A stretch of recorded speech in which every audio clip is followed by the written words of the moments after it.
We learned that frustums are used for cups and cupcakes and candy.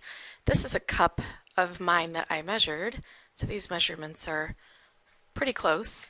So the picture is not drawn to scale so we can see everything, but it has a frustum shape with a top radius of 4.5 centimeters and a bottom radius of 2.5 centimeters, and the height of the cup is 19 centimeters. So my plan for how to find the volume of my frustum is going to be to find I'm going to draw in what the large cone looks like, and I'm going to find the volume of the large cone and subtract the volume of the small cone. Because a frustum is like a cone with the pointy tip cut off, so that you're just left with this piece. Okay, so that's my plan. So I have a better drawing of what the cone looks like right here, and I'm going to have to figure out what's missing. So because this part down here is imaginary, I'm going to use similar triangles to figure out what this piece actually will be, because I can't measure it because it doesn't actually exist. So what I'm going to do is I'm going to look. I have two similar triangles. I have this blue triangle. I used a blue highlighter to create. And then I have the larger pink triangle that I used my pink highlighter to create. So now I have two triangles. Let me just zoom out a little. That are similar triangles because they both have a right angle, and then they both share this angle at the very tip of the cone. So I have triangles that are similar by angle similarity. And I know that this radius of the smaller circle, the base, is going to be the top of the blue triangle, and then the height of the blue triangle will be x. That's the imaginary height of the cone that I'm trying to find. And then the top of my larger triangle is the larger radius, which is 4.5 centimeters. And the height of that triangle, I actually have to take the 19 centimeters that I know and add to it the x that I don't know.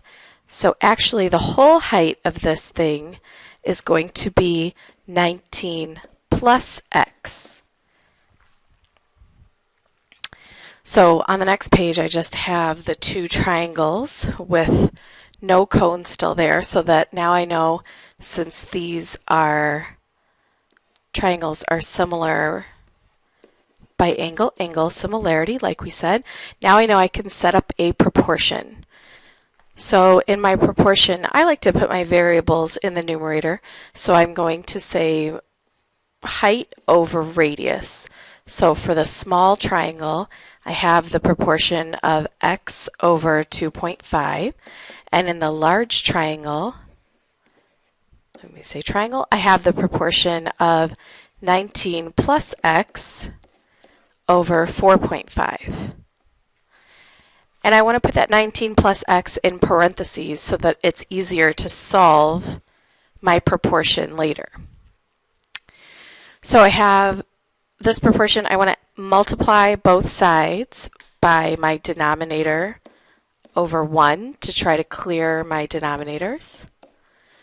So then I will get x equals 19 plus x times 2.5 over 4.5, and I still have a denominator, so to clear that denominator I am going to multiply by 4.5 over 1 on both sides.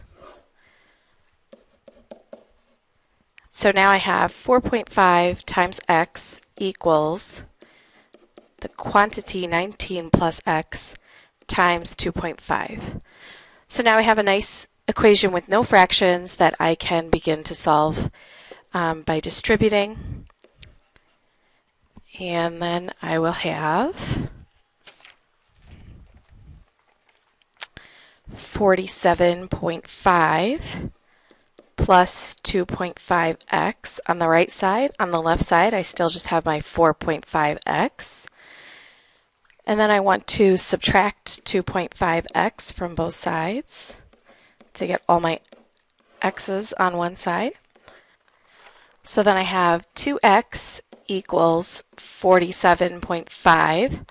Those numbers worked out nicely. So then I divide by 2, and x is 23.75. Okay, so now that I've figured out what x is, I'm going to use that value. I'm going to go back to my original picture, and I know that that was kind of the imaginary height that I came up with for the imaginary cone.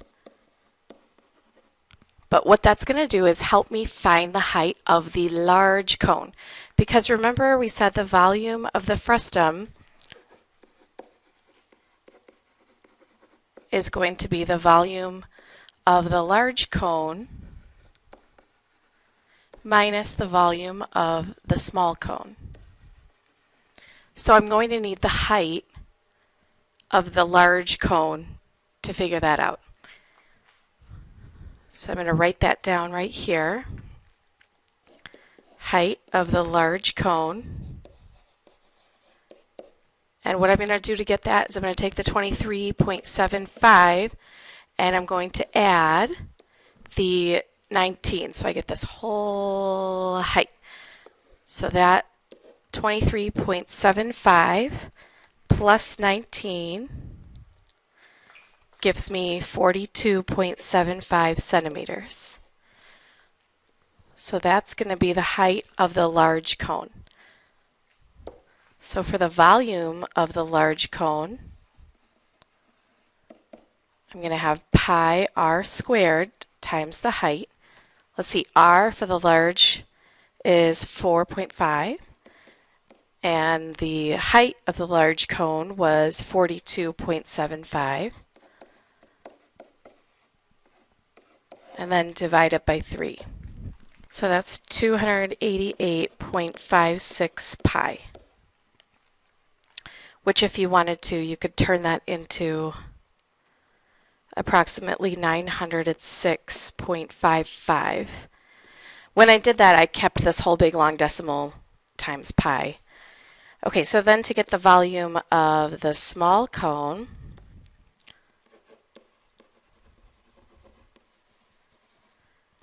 I'm going to use the same formula, pi r squared h over 3, but now my radius is 2.5, and my height is my imaginary cone height, 23.75, and then divided by 3.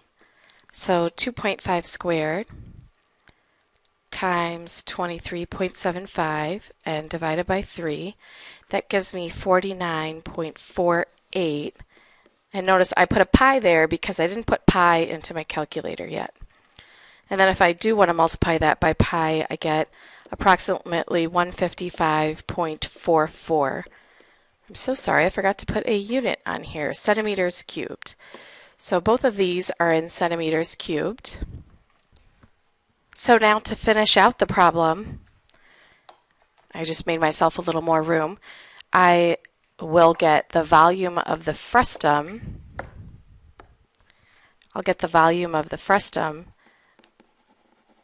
by doing the volume of the large cone, which is my 906.55, minus the volume of the small cone, which is 155.44, and that will give me the volume of my frustum is approximately 751.11 cubic centimeters.